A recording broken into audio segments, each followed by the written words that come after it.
vivos los llevaron, vivos los queremos, ¿no? De regreso. ¡Ya mataron a uno! ¡Ya mataron a uno! ¡Ya mataron a uno! ¡Abre la ambulancia! No dejes de luchar por una educación.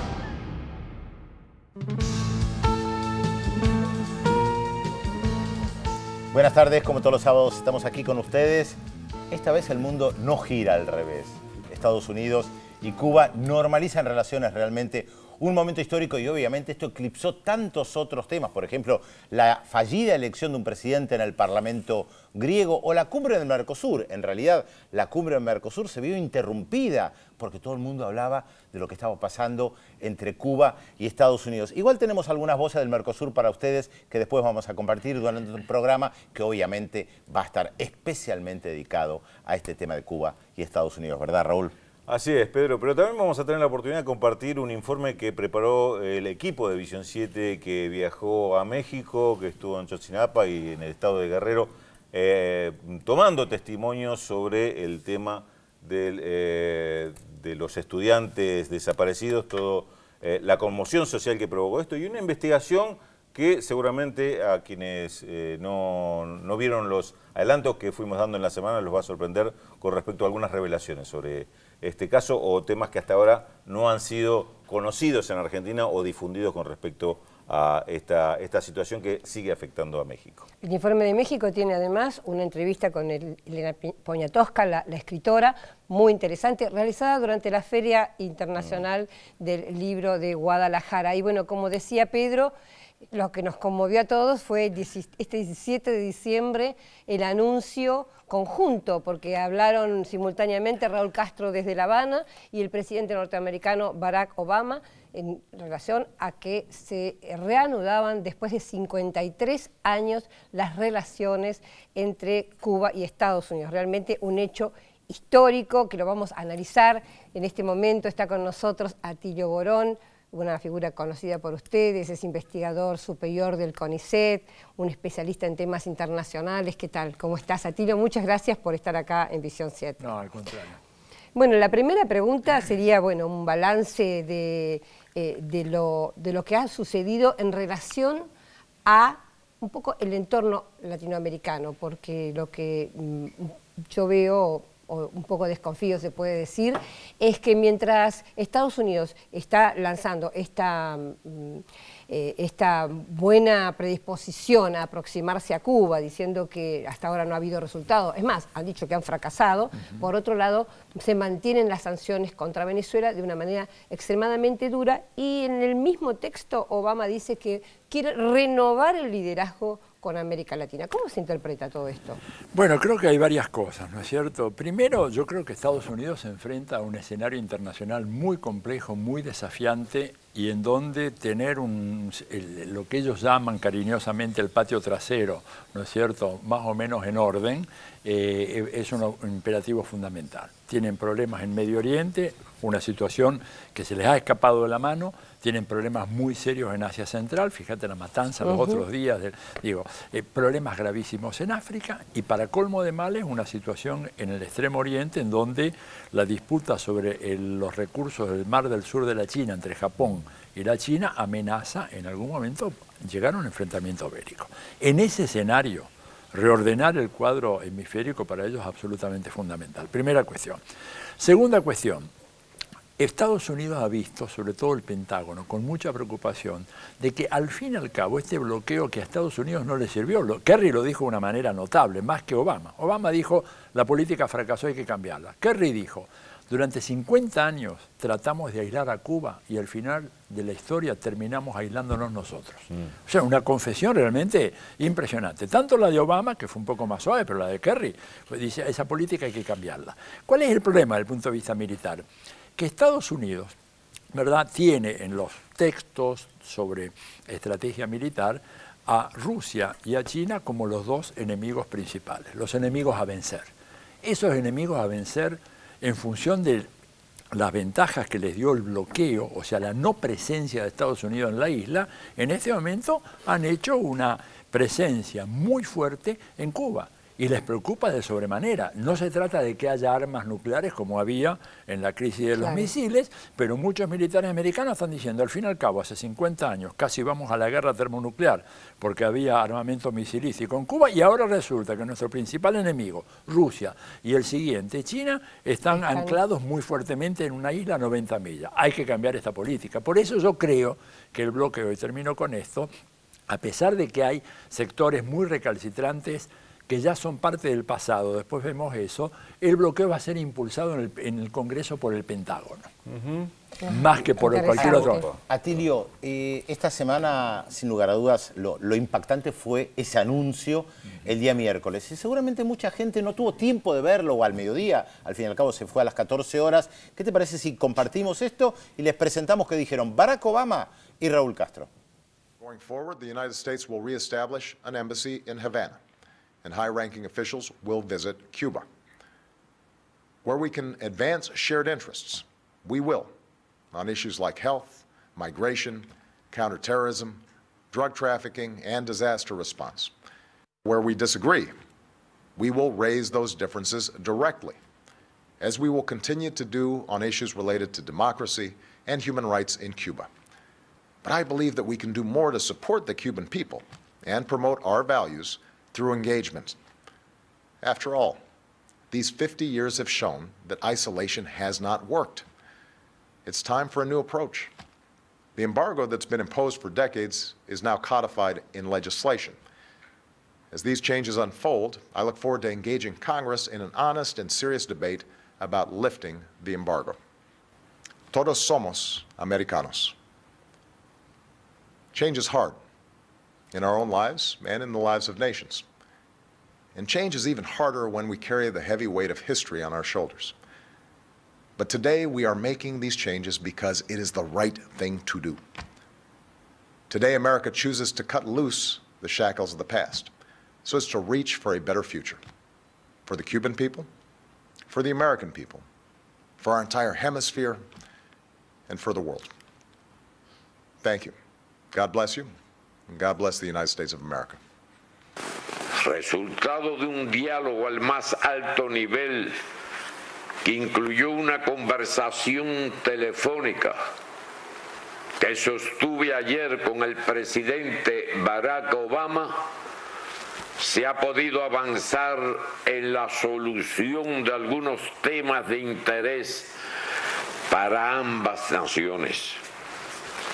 Esta decisión del presidente Obama merece el respeto y reconocimiento de nuestro pueblo.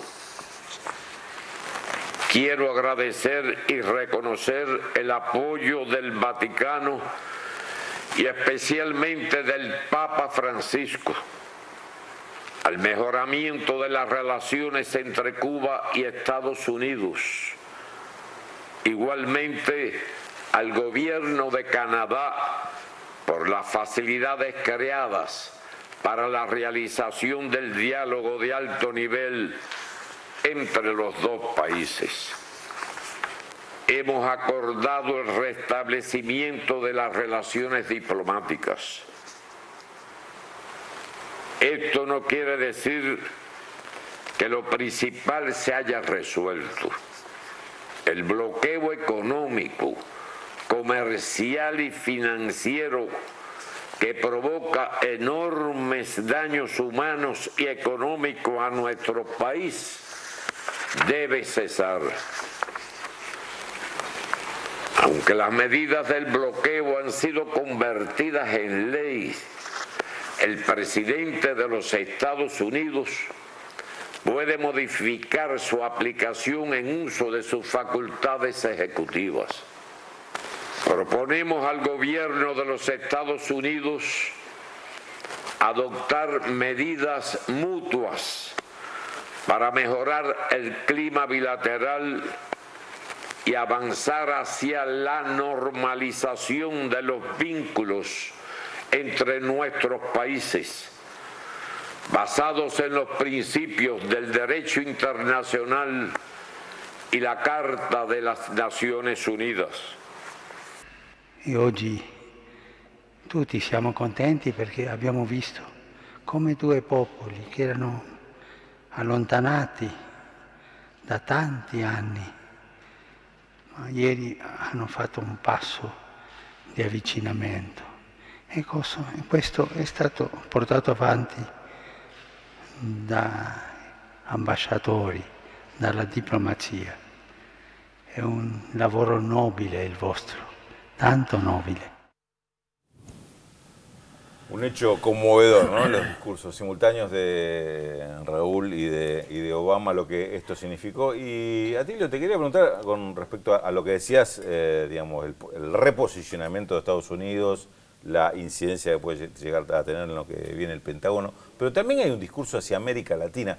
¿Esto tiene que ver también con la interpretación de una pérdida de posiciones de Estados Unidos que trata de recuperar? Porque Rusia y China no solo han avanzado sobre Cuba, ¿no? También en el resto de América Latina hoy tienen una presencia que antes era ocupada fundamentalmente por Estados Unidos. Yo creo que sí, yo creo que ellos están preocupados porque han perdido ese control. Este era un hemisferio garantizado para ellos, tenían una OEA que votaba, digamos, como tabla cualquier cosa que quería Estados Unidos, había que bloquear a Cuba, la bloqueaban, había que romper relaciones, la rompían, eso se acabó. En un mundo mucho más complejo, mucho más desafiante, y yo creo que van a tratar de, por una parte, descomprimir la presión muy fuerte que Obama ha venido recibiendo dentro de la OEA, en la Cumbre de las Américas, desde la UNASUR, desde la CELAC, desde Naciones Unidas. Mira, salió un cuadrito muy lindo en el Washington Post, el mismo día ese, el 17, en donde se mostraba la evolución de los votos en la Asamblea General de Naciones Unidas en relación al bloqueo. Hasta finales de la década de los 90, los votos se repartían mitad y mitad. La mitad de los países decían que siga el bloqueo, la otra mitad repudiaba el bloqueo. A partir de finales del siglo pasado se produce un ascenso espectacular del nivel de repudio al bloqueo que se mantuvo durante 20 años prácticamente en niveles del 97-98% de los países en contra de Estados Unidos. Entonces esa presión, ¿verdad?, no podía sostenerse mucho tiempo más. Atilio, Barack Obama menciona en su discurso la Cumbre de las Américas de 2012. Así es. Y yo recuerdo perfectamente que en esa Cumbre de las Américas, casi de manera obsesiva, los presidentes latinoamericanos le decían, levante el bloqueo, levante el bloqueo.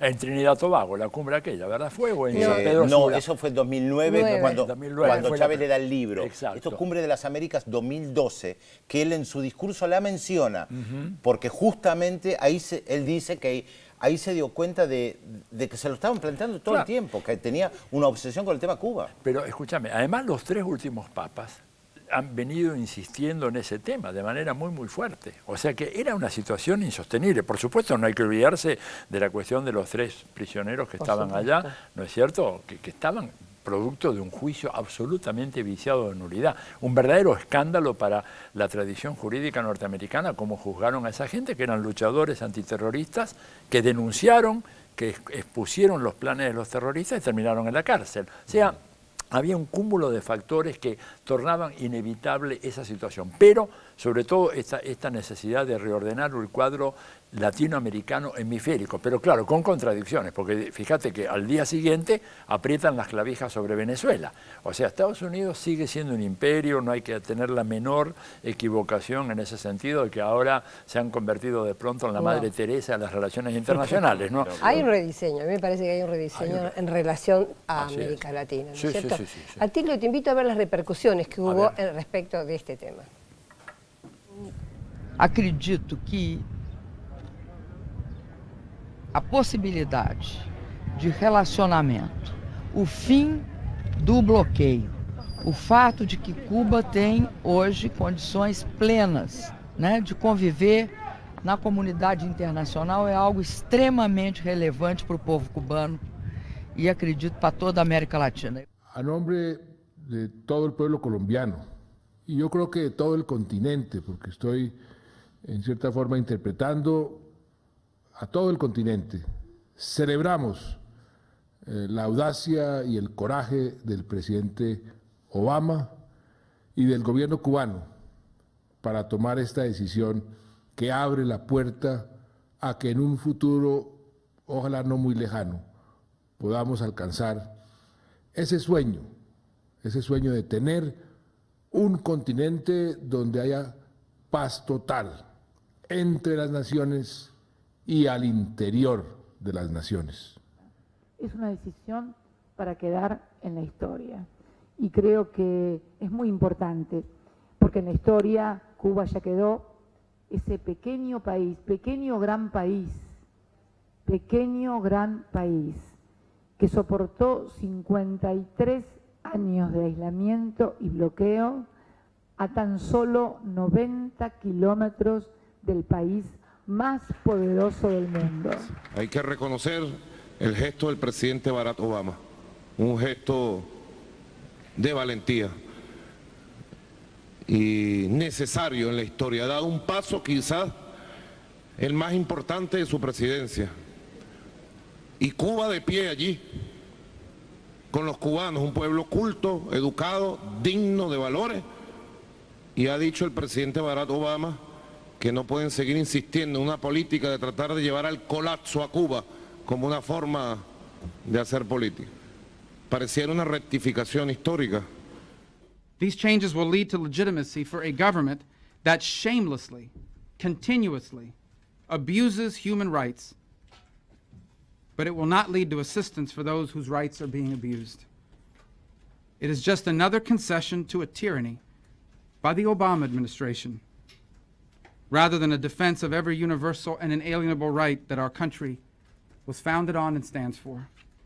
Cuba y Estados Unidos nunca hemos sido enemigos, simplemente por algunas cuestiones de políticas ya erróneas que ya era el tiempo de hacer este paso. Cuba is still a terrorist nation by the State Department standards, but I think that the most important thing is that you expect that you get something in return for all the things that the United States is trying to do in Cuba, but nothing is in return. You would hope that requests for democracy or free elections or free political prisoners, Cuban political prisoners, not Alan Gross, would have been part of the deal. Con esta nueva relación, lo que espera el pueblo de Cuba, prosperidad, y ha sido como una felicitación para un fin de año que todo sea progreso, va a aumentar la economía del país, va a haber mejores relaciones. Después de 56 años de revolución, esto es lo mejor que le podía haber pasado al pueblo cubano.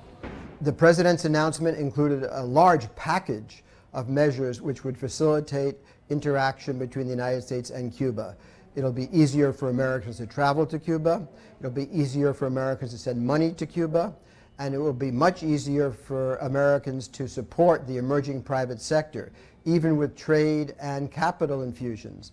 All of that should help a rather weak Cuban economy. There's nothing on the schedule right now. The President did hint that there will be senior government officials who will carry out the kind of work that's indicative of two nations that are seeking to normalize their relations. So I certainly wouldn't rule out a presidential visit, but I don't have anything to announce at this point. Se abre, por cierto, un debate en todo el mundo a partir de esto y cómo se sucederán los acontecimientos de aquí en adelante, pero especialmente en Estados Unidos. Atilio, hay un debate interno. ¿Qué estás viendo vos de esta disputa de posiciones? Sí, hay un debate en donde hay un sector que realmente está todavía muy anclado en la vieja polémica. Hemos visto acá a Marcos Rubio, digamos, Bob Menéndez hizo unas declaraciones tremendas. Es demócrata, es de New Jersey, no es ni siquiera de Florida, es de New Jersey, unas declaraciones terribles. Ileana Ross también, ¿no es cierto? No extraña. No claro, es extraña. Son los más duros, bueno, pero hay republicanos que están a favor. Claro, no, y además hay un tema que creo que esta gente no se ha dado cuenta, por eso me parece que los veo como fugitivos del pasado. Que el clima cultural en Estados Unidos hoy no es lo mismo, ¿verdad? Hay una actitud diferente, ¿no es cierto? Lo hemos visto, por ejemplo, el fracaso del Tea Party en las últimas elecciones de noviembre, que se pensaba que los republicanos línea dura, Tea Party, iban a ser los triunfadores. No fueron eso. Los republicanos que les fue bien en general estaban así, como ellos dicen, middle of the road, ¿no? A mitad de camino. ¿Por qué? Porque esa consigna ya no pega tanto, ya pasó la época esa y hoy en día. ¿Por qué? Bueno, porque hay un cambio cultural muy fuerte en Estados Unidos. Y en la Florida ese cambio se vio de una manera impresionante, ¿no es cierto?, cuando se produjo el anuncio de Obama, la pelea que hubo, digamos, ¿no es cierto?, no sé si... Vos tenías algo para comentar, sí, ¿no?, de Miami. Sí, un dato absolutamente inédito, digamos, Miami, en la pequeña Habana, ¿no es cierto?, cuyo eje es la calle 8, y hay un café muy famoso, el Café Versalles, que es donde se juntaban siempre los líderes de la comunidad cubana, sobre todo el liderazgo anticastrista. Por primera vez en la historia, tras el anuncio de Obama, se juntó gente ahí. Primero llegaron la gente furibundamente anticastrista, después milagrosamente apareció un grupo de gente jóvenes, ¿no es cierto?, que se trenzaron en una gran discusión con ellos. Ahí está, justamente están viendo nuestros televidentes la foto de lo que estás comentando. Puedes seguir comentando mientras miran la foto. Exactamente, y esto habla claramente, digamos, de un debate que estaba absolutamente ausente antes. ¿Y por qué? Bueno, porque el grueso de los 2 millones de cubanos que están residiendo en Florida hoy son gente que es menor de 40 años de edad, y para lo cual esta problemática, digamos, aquel núcleo duro anticastrista, muy vinculados al terrorismo, ¿verdad? Hay que decirlo. Esa gente ya no representa a la comunidad. Y por eso un dato muy interesante. También en las últimas elecciones, en noviembre, hubo elección de gobernación ahí en Florida. Y ganó el que todavía era gobernador, es republicano, pero por primera vez su triunfo fue por menos del 1% contra el candidato demócrata que proponía lo mismo que después salió a decir Obama. O sea, ese cambio cultural a mí me parece que va a ser muy importante para el futuro de estas relaciones. Yo te quiero llevar al tema del bloqueo, Atilio, porque vos dijiste algo que me dejó un poco picando. Dijiste que pensabas que el bloqueo efectivamente se iba a aprobar en el Congreso y que iba a ser impulsado por el Pentágono. Sí. ¿Qué quiere decir eso? Yo creo que lo que quiere decir fundamentalmente es que acá hay una visión. Estados Unidos, antes del 11 de septiembre del 2001, la diplomacia era la que fijaba el rumbo y el Pentágono era el que apoyaba las decisiones de la diplomacia. Después del 2001, los propios analistas norteamericanos se lo dicen, el que fija el rumbo de la política exterior es el Pentágono. Para el Pentágono, mantener una política que les impide a ellos tener, con la cobertura en la embajada, de repente 100 o 150 funcionarios instalados en Cuba, observando en terreno qué es lo que está pasando, viendo si los chinos tienen ahí armas o no, si los rusos están metiendo armas o no, si están haciendo entrenamiento militar. Es un dato fundamental. Hoy en día, ¿cómo se enteran Además ellos? Legalmente. Además legalmente, con la cobertura en la embajada. Por eso para ellos consideran ya que es absolutamente irracional seguir manteniendo el bloqueo. Quieren tener la embajada y quieren decir vamos a hacer una embajada con mucha gente, muchos asesores, muchos consejeros, digamos, porque la mayoría de esos sabemos, como los que están en casi todas las embajadas, una parte sustancial son espías o informantes o gente que está vinculada, digamos, a tareas de espionaje. Quieren eso y por eso lo van a impulsar. Y el Congreso de los Estados Unidos, ¿verdad?, es un Congreso en donde vos sacás los votos y tenés la fuerza y el dinero suficiente, y el Pentágono tiene las dos cosas, a través de la industria militar y a través de la influencia que ejerce cuando viene uno uniformado y dice la seguridad nacional está en peligro, porque ahora resulta que a 90 millas no sabemos si los chinos tienen allí o no armas de destrucción masiva. Imagínate vos la votación del Congreso, van a salir corriendo todos a votar. Por eso digo, no digo que eso vaya a pasar en los próximos meses, pero creo que por ahí va la cosa. Además hay una inconsistencia muy grande. ¿Cómo puede ser que la Casa Blanca dice vamos a tener relaciones normales y al mismo tiempo seguimos el bloqueo? Una de las dos cosas, fresa o chocolate, como dirían en Cuba, ¿no? Bueno, muchísimas gracias, tal cual. Muchísimas gracias, Atilio, por toda esta interpretación y enriquecimiento del tema. Además vamos a seguir hablando de Cuba porque tenemos otro invitado, Darío Machado, un politólogo cubano, así que vamos a hacerle las preguntas sobre todo lo que pasa dentro de la isla. Todo lo que uno se pregunta de qué puede estar pasando en Cuba y qué podría pasar. Bueno, vamos a saludar también a nuestro compañero Félix Taylor. ¿Qué tal? Buenos días. ¿Cómo va, Telma? Bueno, estamos hasta las 14 hoy aquí en Visión 7 Internacional. Muchos mensajes al 0800 444 1777 y al 4535 0709. Les recordamos, tenemos nuestro personaje de hoy, vamos a poner en marcha la incógnita, la ponemos en marcha ya. Atención, nuestro personaje, un pequeño pueblo de Baviera, lugar en el que pasó su infancia durante la dura posguerra alemana.